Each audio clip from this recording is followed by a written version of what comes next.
ఈ వేదిక ద్వారా కొందరు కార్మికుల గురించి చెడ్డగా మాట్లాడే వారికి, కార్మికులు అంటే చాలా తక్కువ సమస్యలు చూసేవారికి మేము ఈ వేదిక ద్వారా తెలియజేస్తున్నాం. దయచేసి రేపు షూటింగ్ స్టార్ట్ అయినా ఒకే లొకేషన్ లో ఉండాలి, ఒకే కుటుంబంలాగా ఉండాల్సిన వాళ్ళ మీద అనవసరమైన బుర్రలు చల్లొద్దని, తక్కువ స్థాయి చేసి మాట్లాడొద్దని మేము ఇక్కడ నుంచి వారిని హెచ్చరిస్తున్నాం. ఇప్పటిదాకా కూడా సమన్వయం పాటించమన్నారు. కాబట్టి ఒక్క నిర్మాత గురించి కూడా మేము ఎవరి గురించి తప్పుగా మాట్లాడలేదు. చాలా మంది నిర్మాతలు తెలుసు, వారు కూడా ఖండించారు. దయచేసి కార్మికులు చిన్నచూపుతో తక్కువ స్థాయిలో మాట్లాడొద్దని వేదిక ద్వారా, ఛాంబర్ ద్వారా, పెద్దల ద్వారా అందరికీ కూడా తెలియజేస్తున్నాం.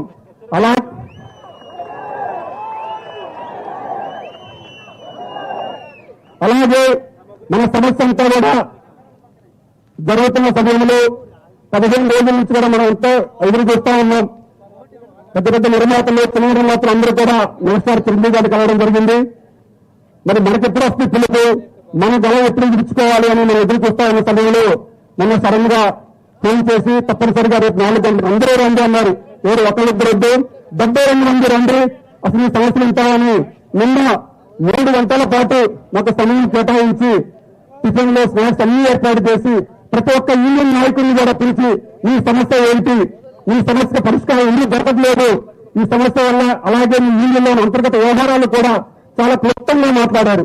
మాట్లాడి ఒకటే చెప్పాం, మేము ఇప్పుడు మీకు ఏదైతే చెప్పామో సార్, అక్కడ నిర్మాతలు వచ్చి మీకు చెప్పేది వేరు, ఇక్కడ జరుగుతుంది వేరు, ఛాంబర్లో జరుగుతున్న ప్రక్రియ వేరు, ఇలా ఉంది.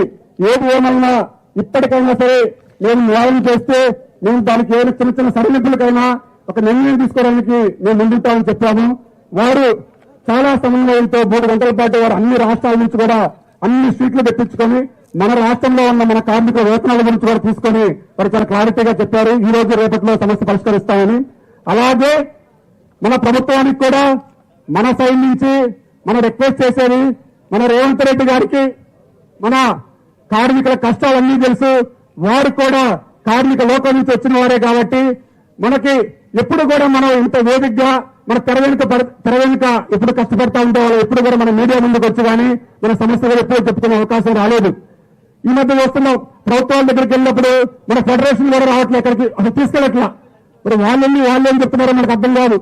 కాబట్టి మేము ప్రభుత్వానికి మీ ద్వారా మేము తెలియజేస్తున్నది ఒకటే, మా కార్మికుల కష్టాలు కూడా మీరు వినాలి, అక్కడ జరుగుతున్న కార్యక్రమాలు ఏంటో మీకు తెలియాలి, మేము ఎప్పుడు లేచి ఎప్పుడు షూటింగ్ చేస్తాం, ఎప్పుడు ఎలా ఉంటాం, మా దినచర్యలు ఏంటి, మా కార్యాచరణ ఏంటి, మా ఆరోగ్య భద్రత ఏంటి, మా పిల్లల చదువులు ఏంటి, మా గృహాలకు ఇబ్బంది పడే వాళ్ళు ఎవరు, ఇవన్నీ కూడా మేము మీకు వినియోగించుకోవడానికి మీ విలువైన సమయం మా కార్మికులందరికీ కూడా ఇస్తారని మీ సమక్షంలో మా కార్మికులు న్యాయం జరుగుతుందని భావిస్తున్నాం సార్.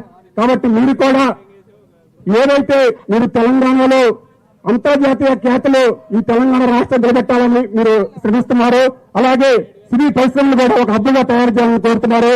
మా కార్మికులు అందరూ కూడా ఈ 40,000 మంది కార్మికులు అందరూ కూడా సపోర్ట్ గా ఉంటామని చెప్పేసి తెలియజేస్తున్నాం సార్.